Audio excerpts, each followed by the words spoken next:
بسم الله الرحمن الرحيم.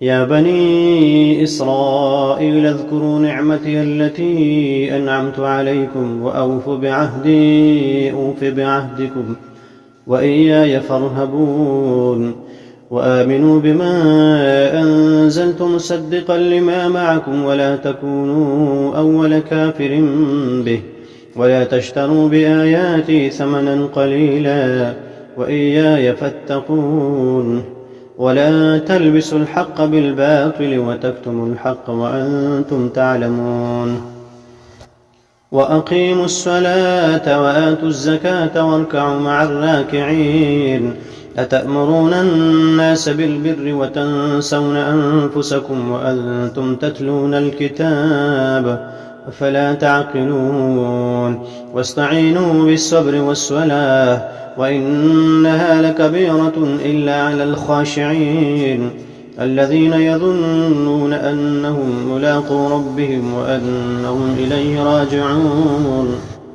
يا بني إسرائيل اذكروا نعمتي التي أنعمت عليكم وأني فضلتكم على العالمين واتقوا يوما لا تجزي نفس عن نفس شيئا ولا يقبل منها شفاعة ولا يؤخذ منها عدل ولا هم ينصرون. وإذ نجيناكم من آل فرعون يسومونكم سوء العذاب يذبحون أبناءكم ويستحيون نساءكم وفي ذلكم بلاء من ربكم عظيم. وإذ فرقنا بكم البحر فأنجيناكم وأغرقنا آل فرعون وأنتم تنظرون.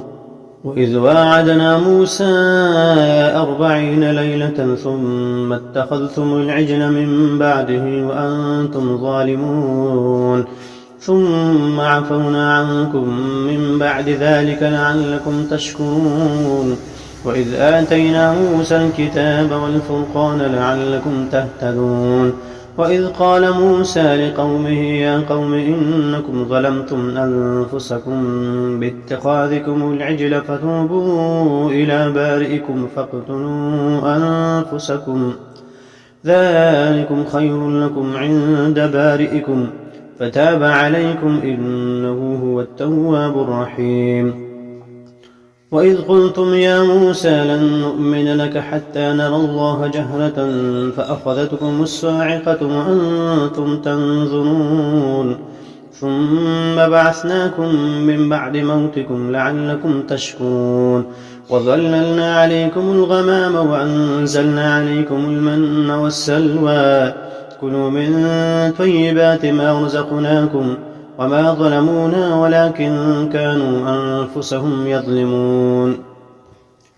وإذ قلنا ادخلوا هذه القرية فكلوا منها حيث شئتم رغدا وادخلوا الباب سجدا وقولوا حطة نغفر لكم خطاياكم وسنزيد المحسنين.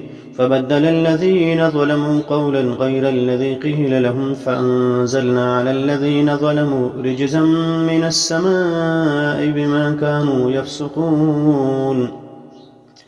وإذ استسقى موسى لقومه فقلنا اضرب بعصاك الحجر فانفجرت منه 12 عينا قد علم كل أناس مشربهم كلوا واشربوا من رزق الله ولا تعثوا في الأرض مفسدين.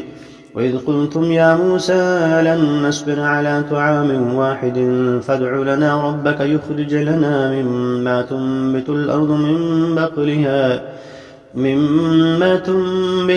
من بقلها وقثائها وفومها وعدسها وبصلها قال أتستبدلون الذي هو أدنى بالذي هو خير اهبطوا مصرا فإن لكم ما سألتم وضربت عليهم الذلة والمسكنة وباءوا بغضب من الله ذلك بأنهم كانوا يكفرون بآيات الله ويقتلون النبيين بغير الحق ذلك بما عصوا وكانوا يعتدون.